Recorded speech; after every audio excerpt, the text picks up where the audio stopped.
नमस्कार, आप देख रहे हैं देवभूमि। मैं हूं आपके साथ कीर्ति बिंदल और बुलेटिन का आगाज हम बड़ी खबर के साथ करें। उत्तराखंड विधानसभा सत्र अनिश्चित काल के लिए स्थगित हो गया है।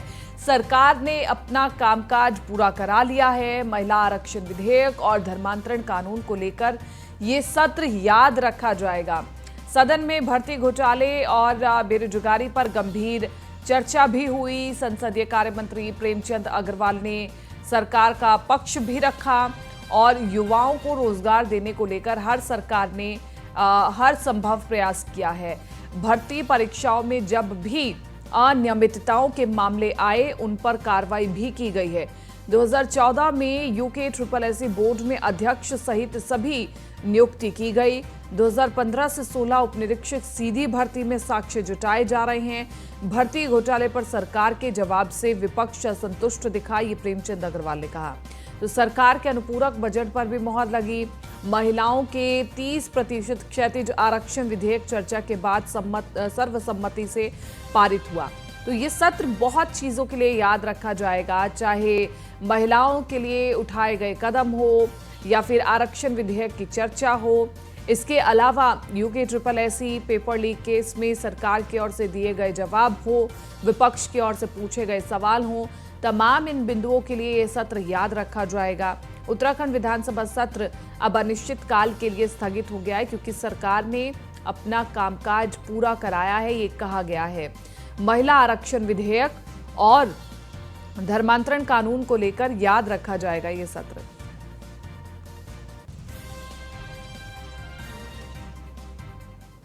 और उत्तराखंड विधानसभा सत्र के दूसरे दिन पत्रकारों से बातचीत करते हुए मुख्यमंत्री पुष्कर सिंह धामी ने कहा कि राज्य सरकार महिलाओं के हितों को देखते हुए नौकरियों में उनके आरक्षण को लेकर पहले दिन से गंभीर है। लिहाजा हाईकोर्ट के फैसले के खिलाफ सुप्रीम कोर्ट गई थी और हाईकोर्ट के आदेश को स्थगन कराकर अब राज्य सरकार सीधे नौकरियों में आरक्षण पर कानून ला रही है।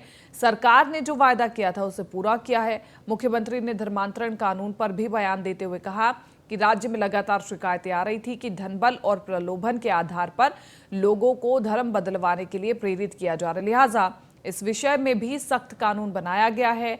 मुख्यमंत्री ने कल विधायकों से हुई GST कटौती विधायक निधि में इस्तेमाल के दौरान आ रही दिक्कतों के बारे में भी जानकारी देते हुए कहा कि इस विषय पर विभाग से राय देने के लिए कहा गया है।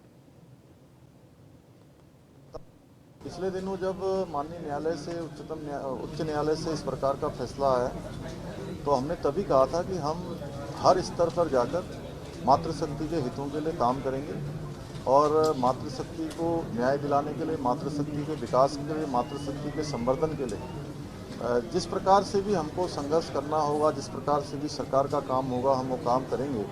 हम पहले उच्चतम न्यायालय में गए, SLP हमने दायर करी, वहाँ से हमको राहत मिली और उसके बाद हमने क्योंकि उसको पुख्ता करने के लिए कि हमारी मातृशक्ति का 30% क्षैतिज आरक्षण बना रहे, उसके लिए हमने विधानसभा के अंदर पहले ही कहा था कि हम विधेयक लाएंगे, एक्ट के रूप में इसको क्रियान्वित करेंगे। अब हम विधेयक लेकर आए हैं। बहुत पहले से चूँकि धर्मांतरण आज हमारे यहाँ पर एक घुन की तरह लग गया है और बहुत सारे ऐसे क्षेत्र हैं जहाँ पता ही नहीं लगता है कि किस प्रकार से तमाम प्रकार के हथकंडे अपनाकर धर्मांतरण करवाया जाता है, मतांतरण करवाया जाता है। ये हमारे लिए बहुत ही घातक है। इसलिए हमने निर्णय लिया था, हमारी मंत्रिमंडल की बैठक में हमने तय किया था कि हम इस बार इसके लिए एक सख्त कानून बनाएंगे और जिसमें एक कड़ी सज़ा जो 10 वर्ष की हो और कड़े प्रावधान हो, जिससे कि कोई भी इस प्रकार का कृत्य न कर पाए।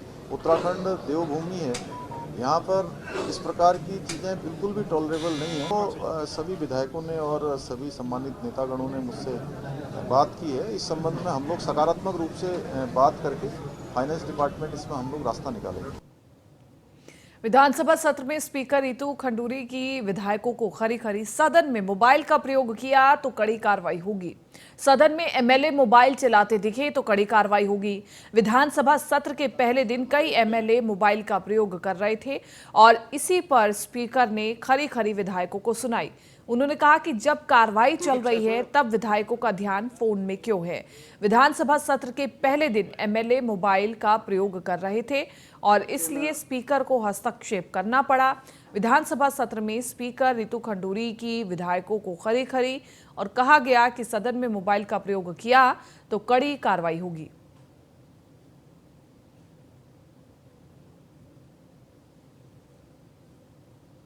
राज्य सरकार ने सदन में राज्य की महिलाओं को राजकीय सेवाओं में 30% क्षैतिज आरक्षण दिए जाने के विधेयक सदन के पटल पर रख दिए हैं। सरकार ने साफ कर दिया है कि वो महिला हितों के लिए गंभीर है और इस विषय पर न्यूज वन इंडिया के विशेष संवाददाता सुदीप जैन ने कैबिनेट मंत्री रेखा आर्य से खास बातचीत की, सुनवाते हैं। महिला आरक्षण खासकर हमारे उत्तराखंड की मूल रूप से जो रहने वाली हमारी महिलाएं हैं उनको उत्तराखंड का जो क्षैतिज आरक्षण मिलना चाहिए वो 30% का आरक्षण पूर्व में सरकार की ओर से मिला हुआ था, लेकिन बीच में कोर्ट की तरफ से जो है उसमें रोक लगाएगी। फिर सुप्रीम कोर्ट ने कोर्ट के निर्णय को स्टे किया और आज सरकार ने धामी जी ने जो है महिलाओं के हित में बहुत स्वागत योग्य फैसला करा कि कल जो है महिला आरक्षण बिल को जो है सदन के पटल में जो है वो रखने का काम किया। निश्चित रूप से इससे महिलाओं का मनोबल बढ़ेगा, निश्चित रूप से एक बड़ा मैसेज वाकई जो हमारे दिल के अंदर है वो बाहर भी दिखा कि हम महिलाओं के लिए प्रतिबद्ध है। मैम, क्या इसको आने में कुछ वक्त लग गया? विपक्ष का इल्जाम यह है कि सरकार प्रतीक्षा करती रही और मामले कोर्ट में चले गए। देखिए, जब 30% आरक्षण बदस्तूर जारी था तो मुझे नहीं लगता कि किसी को किसी प्रकार की कोई दिक्कत थी। सरकार ने तो कभी नहीं कहा कि 30% का आरक्षण हम रोकना चाह रहे हैं। ये महज एक इत्तेफाक था कि कोई महिला वहां कोर्ट में चलेगी और कोर्ट में जाने के बाद में, जो कि उत्तराखंड की नहीं थी, कोर्ट में चलेगी, कोर्ट ने संज्ञान लिया, उस पर रोक लगाई। फिर यदि सरकार की मंशा नहीं होती तो सुप्रीम कोर्ट में चैलेंज नहीं करती। मुख्यमंत्री जी ने वही काम किया है, तो इसलिए भारतीय जनता पार्टी की सरकार की महिलाओं के प्रति जो जिम्मेदारी है उसमें कोई शक शुबा नहीं है। पूरी जिम्मेदारी के साथ अपनी जिम्मेदारियों का निर्वहन करती है और महिलाओं को सशक्त करती है। तो आप थी कैबिनेट मंत्री रेखा आर्य जी, जिन्होंने साफ तौर पे कहा कि राज्य सरकार ने जो कहा था वो करके भी दिखाया और सदन में अब ये बहुत जल्द कानून बनेगा और राज्य की महिलाओं को इससे बहुत बड़ा फायदा मिलेगा नौकरियों में। कैमरा सहयोगी संदीप के साथ Sudeep Jain, news one India, Dehradun. Kanpur विधायक उमेश कुमार ने विधानसभा में राज्य आंदोलनकारियों के लिए 10% क्षैतिज आरक्षण का मुद्दा उठाया। उमेश कुमार ने कहा कि मैंने 6 महीने पहले सीएम पुष्कर धामी को पत्र लिखा था पर कोई कार्रवाई नहीं हुई। उमेश कुमार ने सरकार से पूछा है कि आंदोलनकारियों के 10% क्षैतिज आरक्षण पर कोई बात क्यों नहीं करता। निर्दलीय विधायक उमेश कुमार ने कैबिनेट मंत्री सतपाल महाराज पर भी तंज कसते हुए कहा कि आप सदन के बाहर महाराज हैं या आप जनता के लिए हैं। राज्य आंदोलनकारियों के मुद्दों को गंभीरता से लें। वीर चंद्र सिंह गढ़वाली जी के परिवार के लिए मैं पहले सदन में मैंने माननीय मंत्री जी से निवेदन किया था कि महाराज, इनके परिवार के पास जो जमीन है उसकी लीज आज तक ये परिवार नहीं करा पाया पिछले 40 सालों में, क्योंकि उस परिवार के पास लीज कराने के लिए पैसे नहीं हैं। उन्होंने मुझे आश्वासन दिया, उसके बाद आज तक वीर चंद्र सिंह गढ़वाली जी के परिवार के लिए कोई भी सहायता सरकार की तरफ से नहीं दी गई।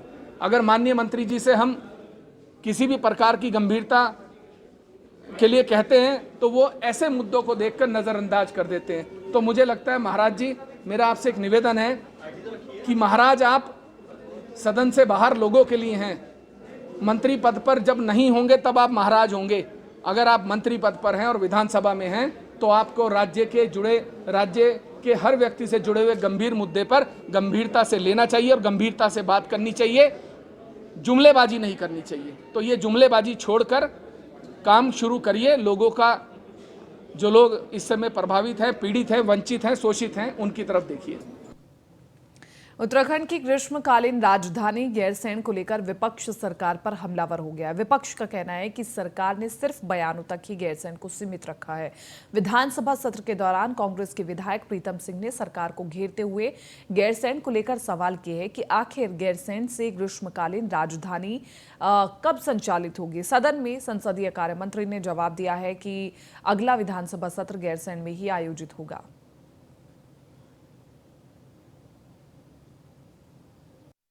जब सदन के अंदर ये घोषणा हो जाए कि गैरसैंण भराड़ीसैंण ग्रीष्मकालीन राजधानी है, तो स्वाभाविक बात है ग्रीष्मकाल में राजधानी भराड़ीसैंण से संचालित होनी चाहिए। लेकिन सरकार उसका लगातार जो है अवमानना करने का काम कर रही थी। 9 नवंबर, 26 जनवरी और 15 अगस्त 3 दिवस वहाँ पर मनाए जाते, रहे और एक दिन भी ग्रीष्मकाल में राजधानी वहाँ से संचालित हुई। जब सदन से हम सबकी भावना गैरसैंण के प्रति रही है और हमारे माननीय मुख्यमंत्री जी रहे, उन्होंने उसके लिए घोषणा भी की थी कि हम ग्रीष्मकालीन राजधानी के रूप में उसकी घोषणा हुई थी, उसमें और कोई व्यवधान ना हो इस नाते हम एक जो सदन है वहाँ चलाना चाहते हुए भी नहीं चला पाए। लेकिन आज मैंने कहा है एक अगला जो हमारा सत्र होगा वो भराड़ीसैंण में ही होगा, ये पूरी तरह से मैंने सदन को अवगत कराया। जिस प्रकार से उत्तराखंड विधानसभा सत्र में कानून व्यवस्था का मुद्दा भी जमकर गूंजा। वहीं पौड़ी में हुई अंकिता भंडारी की हत्या मामले में भी विपक्ष ने सरकार को घेरा कि आखिर सरकार ने सबूत एकत्र करने से पहले जिस कमरे में अंकिता रहती थी उसे क्यों ध्वस्त कर दिया और आखिर राज्य सरकार सीबीआई जांच से क्यों भाग रही है। सत्र में बोलते हुए विपक्ष ने कहा कि सरकार जांच करने की नहीं, जांच को निपटाने के मूड में है। वहीं संसदीय कार्य मंत्री प्रेमचंद अग्रवाल ने कांग्रेस को घेरते हुए सवाल किया है कि जिस सीबीआई से दूसरे राज्यों में कांग्रेस को डर लगता है उसे उस संवेदनशील मामले में सीबीआई से ही जांच की उम्मीद है। कि अंकिता भंडारी जिस कमरे में रहती थी उसको बुलडोजर से जो है ध्वस्त किया गया और डीएम कहता हमें जानकारी नहीं, हम इसकी जांच कराएंगे। सबूतों को नेस्तनाबूद करने के लिए ये कृत्य किया गया है। तो पूरी सरकारी घेरे में है और क्या जवाब देंगे? ये तो जवाब देंगे। इसीलिए तो हम कह रहे हैं कि भाई सीबीआई जांच हो और हाईकोर्ट के सिटिंग जज की देखरेख में हो ताकि सारी चीजें सामने आ जाए। अंकिता भंडारी के माता पिता हाईकोर्ट में गए हैं कि सीबीआई जांच होनी चाहिए, वो सरकार की जांच से अपने आप को असहज पा रहे हैं, वो सरकार की जांच से संतुष्ट नहीं।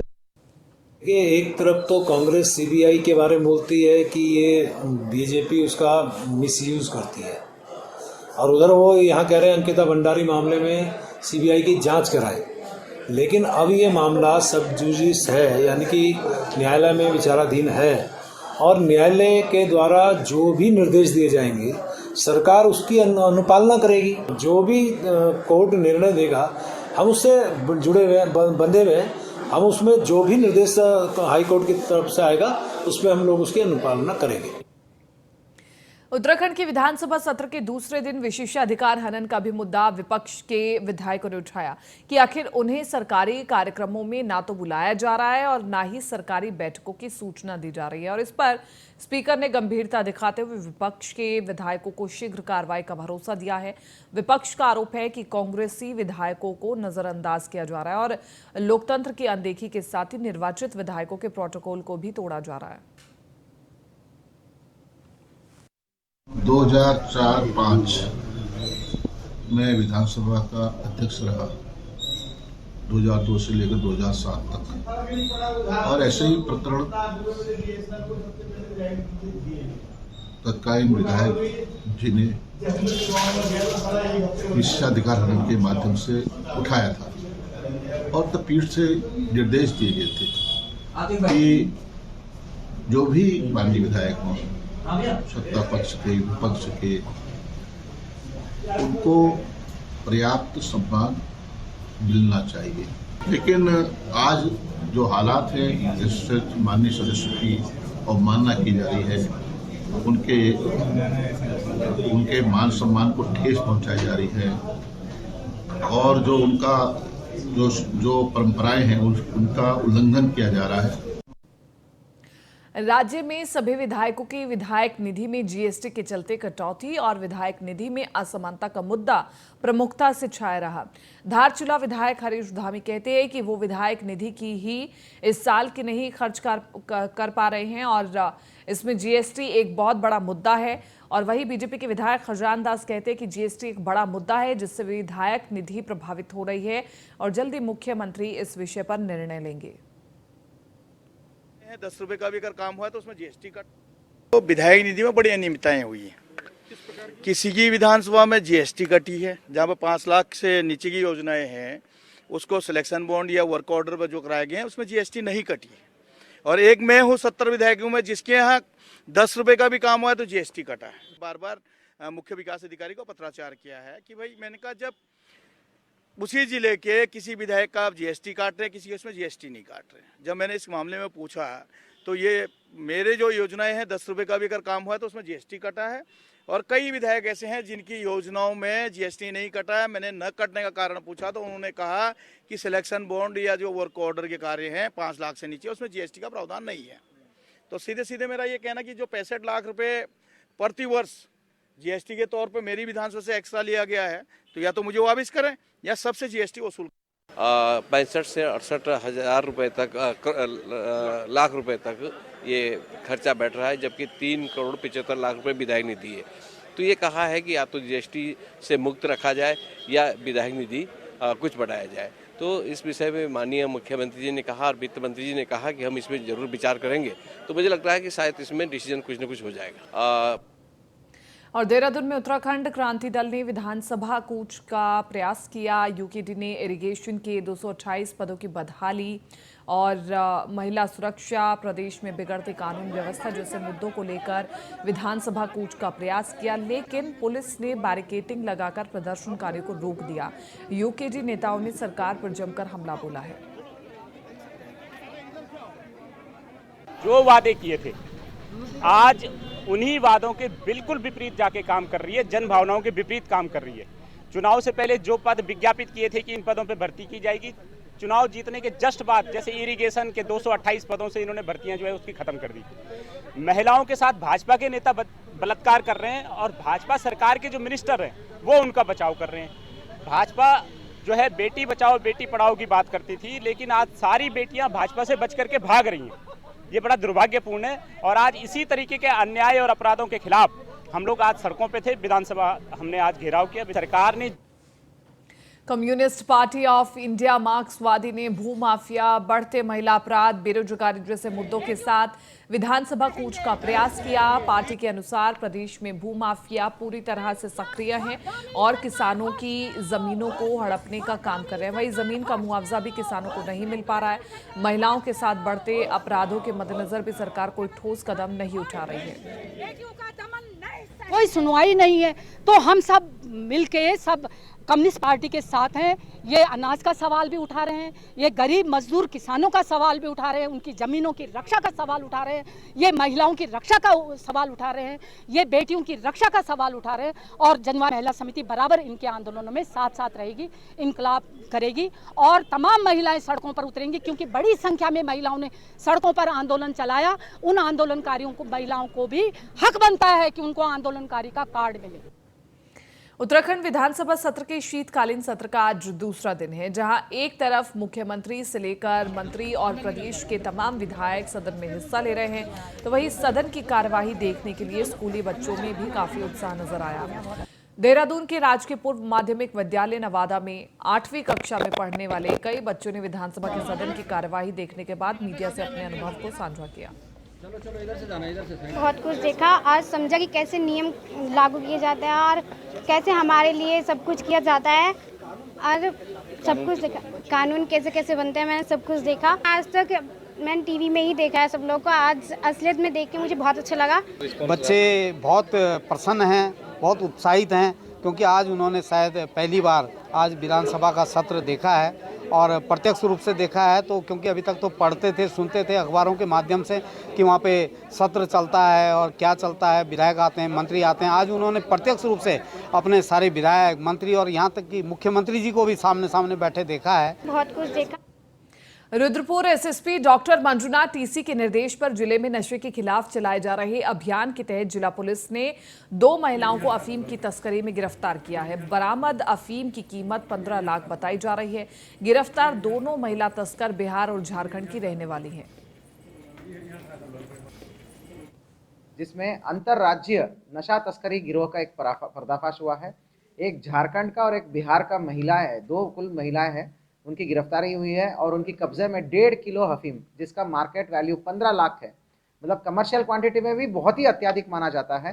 भारी मात्रा में अफीम की बरामदगी हुआ है। यहाँ पे रुद्रपुर ट्रांजिट कैंप क्षेत्र में तस्करी करके मतलब इनको छोटी छोटी मात्राओं में बेचते थे। कहाँ से आ रहे थे, कहाँ इसकी प्रोडक्शन होती है, वो मुखिया कौन है, इसी इन्वेस्टिगेशन में उसको आगे बढ़ा के उसके अग्रिम कार्रवाई भी करेंगे।